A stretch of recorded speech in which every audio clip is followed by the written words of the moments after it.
জুলাই গণঅভ্যুত্থানের শহীদদের স্মরণে অনুষ্ঠিত হলো ফুটবল টুর্নামেন্ট। 4টি দলে ভাগ হয়ে অংশগ্রহণ করেন সাবেক ফুটবলাররা।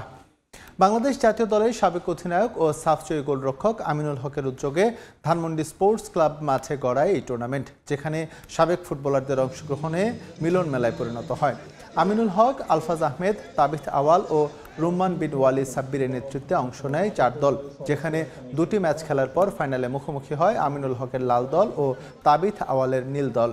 হাড্ডাহাড্ডি লড়াইয়ে ফাইনালে নির্ধারিত সময়ের খেলা 1-1 গোলে ড্র হলে ম্যাচ গড়ায় পেনাল্টি শুটআউটে। সেখানেও ড্র হলে সাডেন ডেথে 8-7 ব্যবধানে জয় নিয়ে মাঠ ছাড়ে বাফুফের সভাপতি তাবিথ আওয়ালের নীল দল।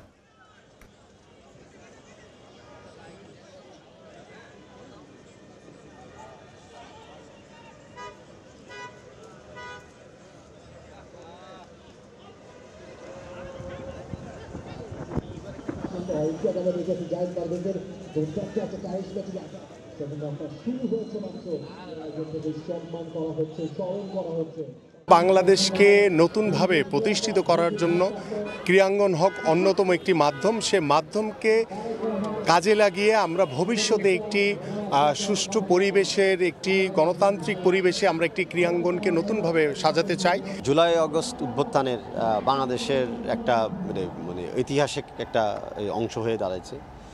তারপর থেকে আপনারা দেখতেছেন যে বাংলাদেশ আসলে বদলিয়ে গেছে, বাংলাদেশের মানুষ বদলিয়ে গেছে। তা আজকে এই 1 বছর পূর্তিতে আমরা যে গত বছরের শহীদদেরকে স্মরণ করছি, যারা আহত হয়েছেন তাদেরকে স্মরণ করছি, আর যারা ত্যাগ স্বীকার করছেন তাদেরকে আমরা স্মরণ করছি।